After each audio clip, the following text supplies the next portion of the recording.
Chest up, shoulders back. This is Revival Fitness. And haven't done one of these in a long time. We are doing a full training vlog, not just recording the exercises with a voiceover. I have a microphone here today, and I'm going to give you guys live commentary in between the sets as I go through my entire workout. But this is my second upper day of the week. My current split right now is upper-lower arms. I have an arm day at the end of the week. I've been doing that for a while now. The results, it's hard to say how tangibly it's working. I think it's doing relatively well because my other lifts are still climbing. I don't measure my arms constantly. I know people get upset by that because you guys are obsessed with measurements, whether it's tape or on the scale. But it seems to be going well, so I'm sticking with it for the time being. I've talked about before, guys, you see in comment sections all the time, guys will say, well, I did this one exercise and it blew up whatever given muscle group. You can't trust people in comment sections, guys. That's just the nature of the internet. If you see good results from adding something into your routine, good for you. I mean, that's a positive. But the way guys exaggerate, they make it sound like they were just completely stalled and stagnated, and then all of a sudden they saw the light of Christ himself and everything changed. It's very, very unlikely that was the case for you, unless you were doing so much wrong from the onset. Then you might actually have an argument. All right, so I wasn't going to show this, but I'm going to show you a quick warm-up. So this is very boring. It'll probably get skipped, but this is how I get ready because I was just sitting in a car for like a half an hour driving here. All right, so the first thing here is just to loosen up like your shoulders and your upper back, your serratus, your scapula, okay? So you just go like this with the foam roller. You could also do this against a wall.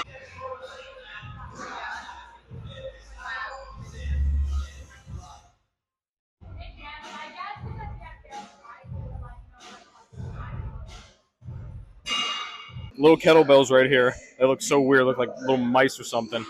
All right, foam roller.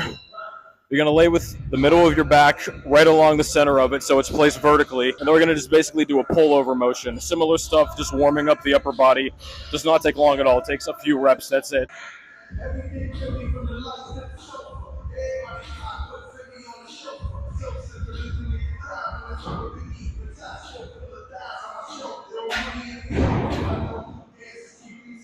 We're gonna go for incline dumbbell to start here. I'm gonna try 90 pounds today. Never done that before. So scary, right? Now, something a lot of people ask about and what they get wrong, a lot of y'all get this wrong, is warming up with your sets, okay? So a lot of people, I'm working with 90s, right? So what they'll do is they'll go, oh, well, okay, I'll do 50s, 60s, 70s, 80s, then I'll start with 90s. It's like, no. And this will vary based on the exercise. If it's like squats, deadlifts, heavier stuff, heavier bench press, you're gonna need more. But the point is, guys, you do not need all these warm-up sets. All you're going to do is fatigue yourself, all right? So I'm going to go with 90s for my top sets. I'm going to do, let's say, 55 or 60s as my warm-up, only a handful of reps, and then that's it. Then I go into the working weights.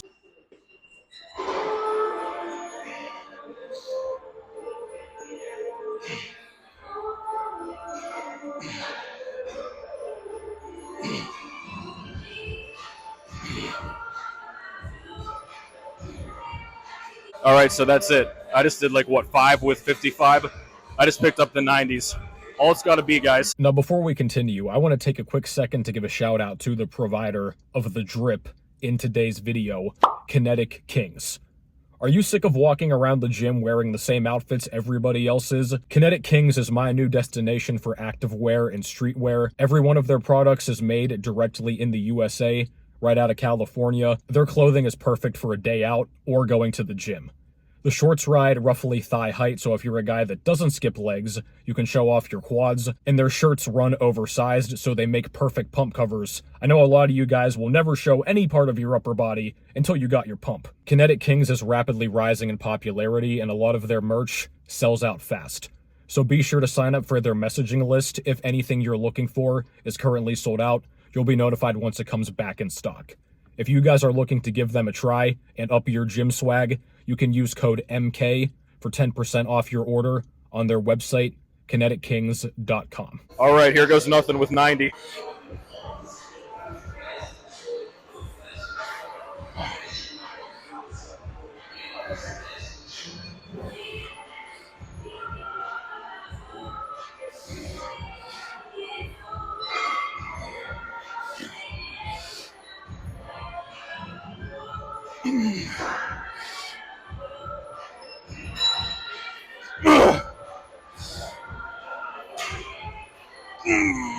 Sit. All right, so if I counted correctly, that was 6. I'm notoriously bad at counting reps. I always got told that when I was training people in person. I would be like 7, and they would be like, this is number 9. And I would doubt them until enough people said it over and over. I was like, oh, I guess I just can't count. Now, you saw the setup there. That was kind of shaky. I should have kicked those up easier. I've never been very good at that, kicking dumbbells up. I need to work on that. I guess I could summon a random spotter, but like, I don't want to do that. So for the second set, I'm not sure if I'm going to do 2 or 3 sets. We'll see how the second one feels, given that this is a weight I've never used before. I could see 6 again, maybe 5. And then based on that, we'll see if we do another one or not. I've talked in the past, guys, that 3 sets is kind of standard. And I think it is in a lot of cases. But sometimes 2 sets works, man. Especially for heavier stuff, if you're doing like hard squats and all this other stuff. 2 sets is plenty. If you're getting near intensity, good threshold. If you're getting near failure, even 1 or 2 RIR if it's very hard, it should be enough in the grand scheme of the program.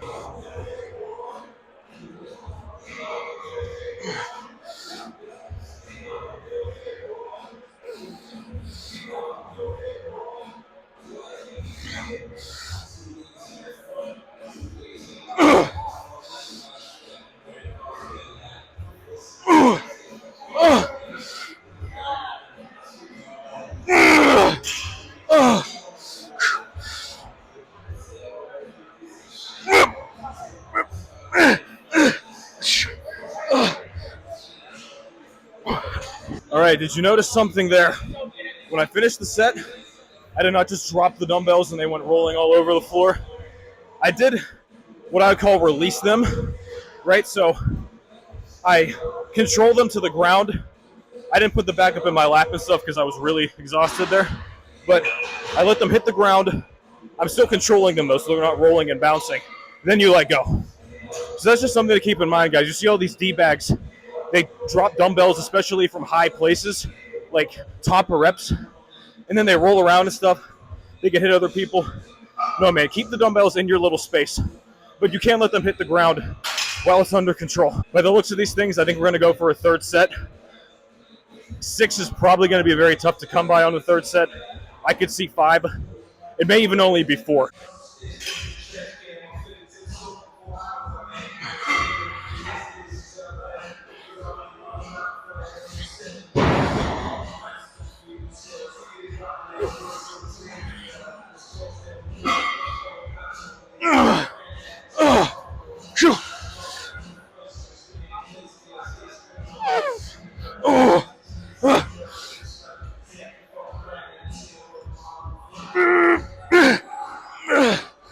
Damn.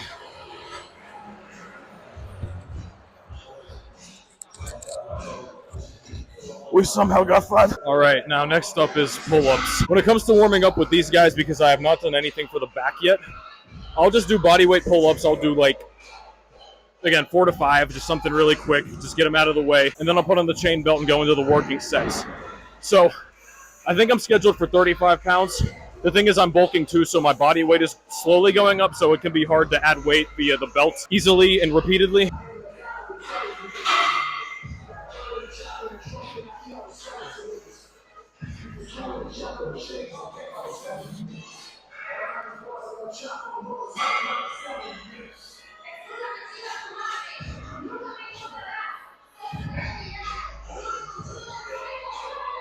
All right, now you're gonna hate me. I am using straps for these. The reason being, my grip is always strong. My forearms grow doing anything. I've never directly isolated my forearms. They grow just fine. So I decided to just start using these to, see if it makes a difference. I don't think it's a big one, but I guess you could say there's a little bit less forearm fatigue interfering. Most of you watching, you still need to work on your overall grip strength. Don't just duplicate this because I'm doing it, okay?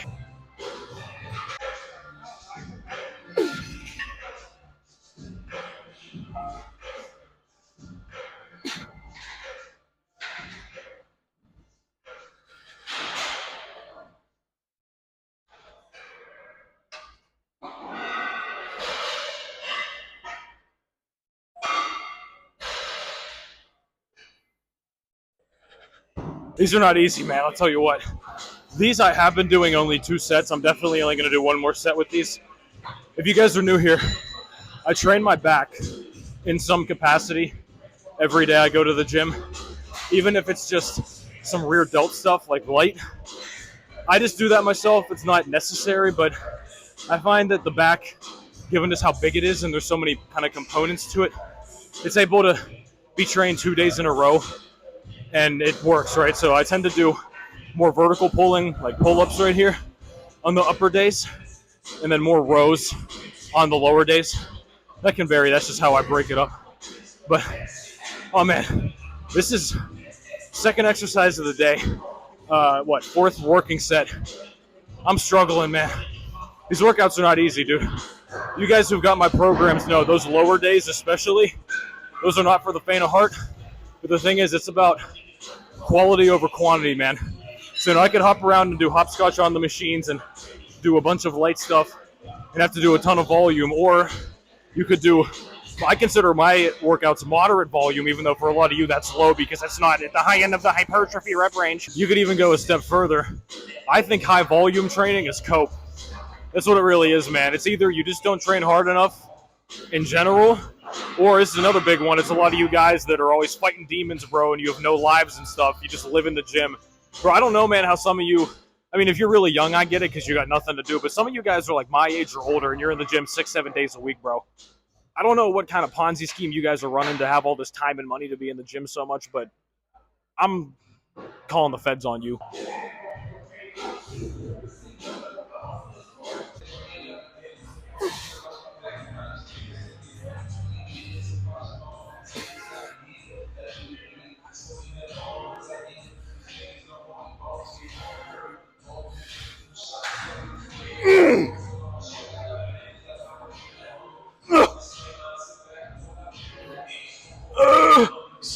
All right, so exercise 3.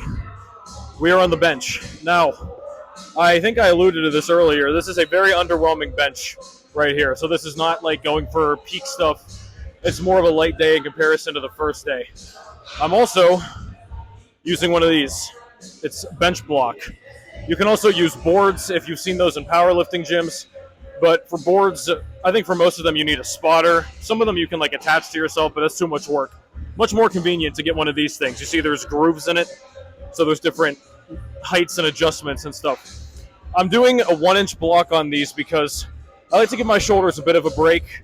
Even if I do wide grip bench press, guys, right, long arm problems, they're still pretty stressful on the shoulders, so this is just a way to alleviate that. But you're still getting the bench press movement, and I still feel it in my chest and the intended muscles and everything, the triceps too. So it's been working. I'm just going to keep sticking with it for the time being. I've also considered using a Swiss bar with like the angled grips. That might be what's next in the rotation for this slot.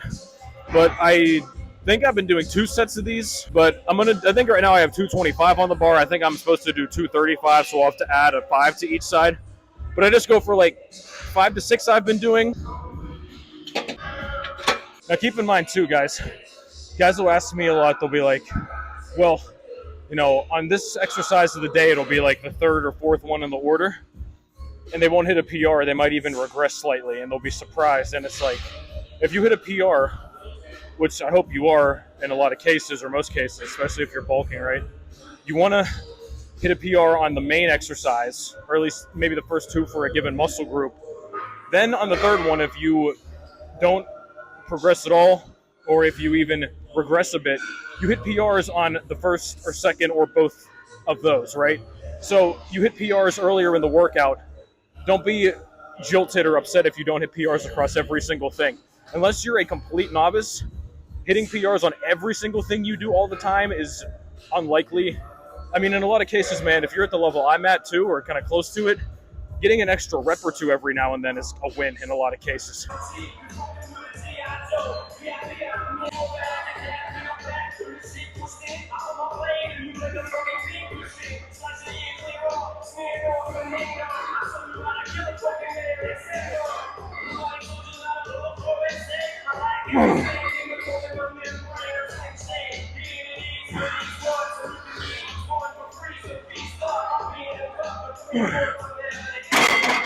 It's tempting to go for another one, I was really thinking about it. But like I said, this is not supposed to be all-out struggle with these. This is more of like a reinforcement and just kind of volume thing for the bench, getting the form down, setting up, and all that. That's something a lot of you have to keep in mind too, man. Guys wonder why they plateau all the time, assuming you're eating enough, which a lot of you aren't. But once your recovery and all that's taken care of, man, pushing everything to death struggle failure, one, you don't need to do that for muscle growth. I'm not saying don't train hard, but the way some of you guys push everything just to the absolute limits with always needing spotters and stuff, you don't need to do that. It's really counterproductive. It's very fatiguing. Forced reps and all this stuff, mensur maxing. But also, you're going to limit your abilities to hit PRs, especially on the big lifts, guys, if you're always failing everything constantly.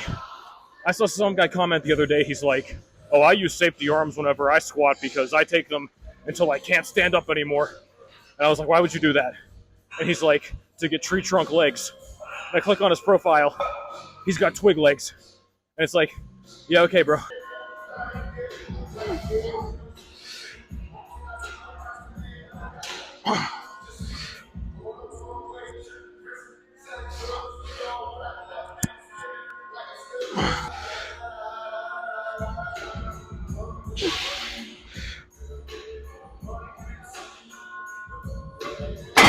All right, kids, now it's time to do, it's not the iliac fiber pull down, it is a one-armed cable row, though. Kind of tacky, I get you.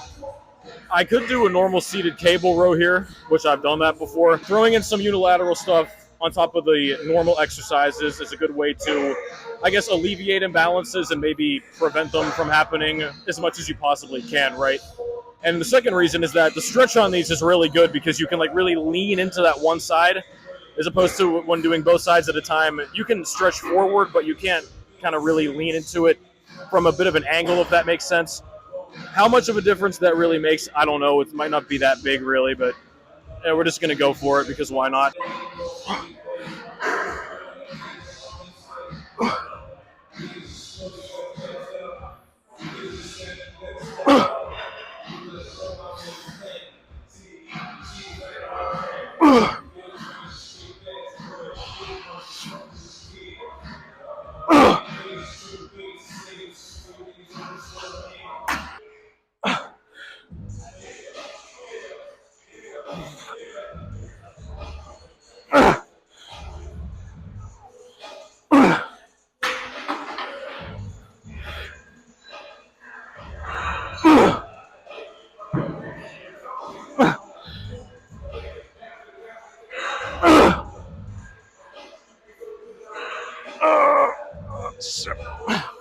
All right, something else I thought of too why these are good is a secondary exercise, especially.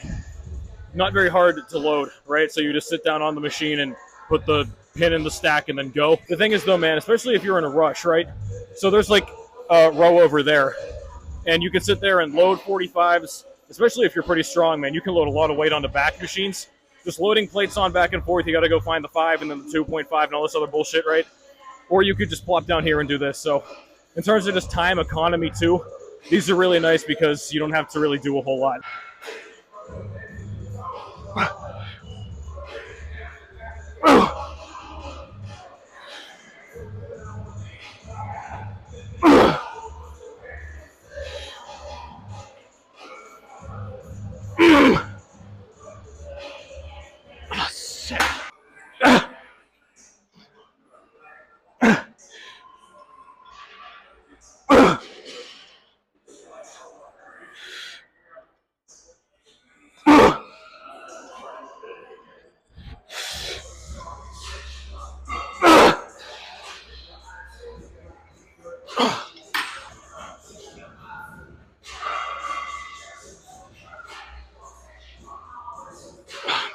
All right, now we're here on the Lifetime shoulder press machine.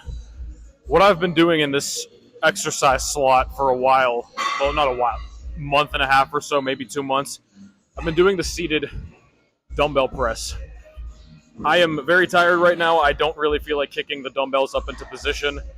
I could summon a random spotter, but it's like, I just don't feel like doing that. So I like the seated dumbbell press, guys. I think last time I did it, I got 75 and each dumbbell for, I want to say 5 or 6 reps.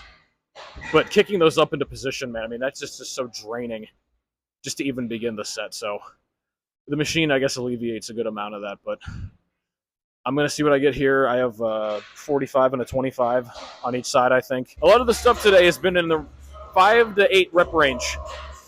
You don't really need to go much higher than that, man. I mean, I program higher reps depending on the program. I think it's good for beginners, especially to get accustomed to different rep ranges, but I don't buy into this whole thing of like the hypertrophy rep range is 8 to 12 or all this other stuff. I mean, it's funny, man.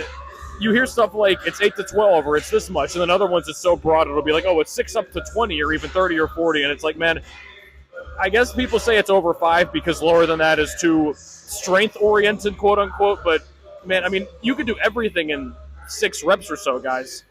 I'm not saying you should, but you absolutely can. Even light stuff like curls and lateral raises. Guys have asked me, they're like, bro, how do you do lateral raises for 6 reps? And I'm like, grab dumbbells and do them for 6 reps.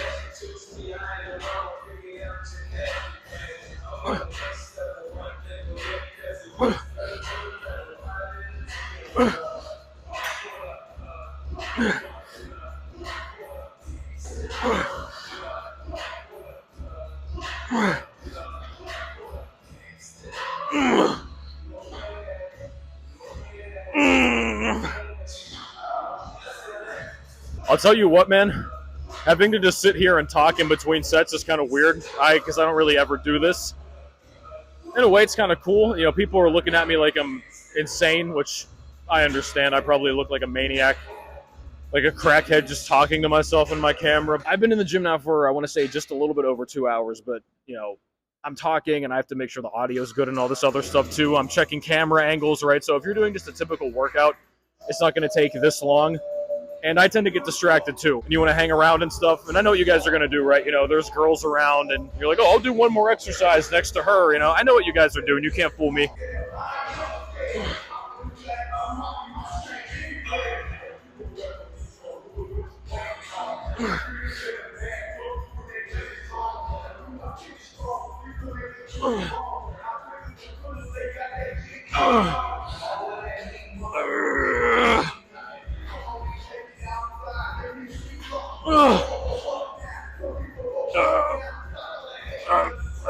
Oh my God. All right, now this is the final exercise of the day. It's abs, which I'm not skipping because I'm recording this. I tend to skip this because it's abs. But this is a side abdominal exercise, more oblique focused. If you guys saw that short I put out a while ago, didn't do many views, so I guess you didn't see it. This is an interesting one. I'm on the hyperextension bench. You just kind of get a staggered stance with your shins against the pad at the bottom, and then you just rotate and then twist to the other side.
All right, so we're all finished up. Just gonna wrap up with some quick posing. Got some nice lighting here, it looks like. A rare occurrence for me. You know, it's funny, man. I've had some great places to live recently, but they never have good lighting in them. That's the one thing. Like, price is decent, living on my own, all this good stuff, but just no good lighting.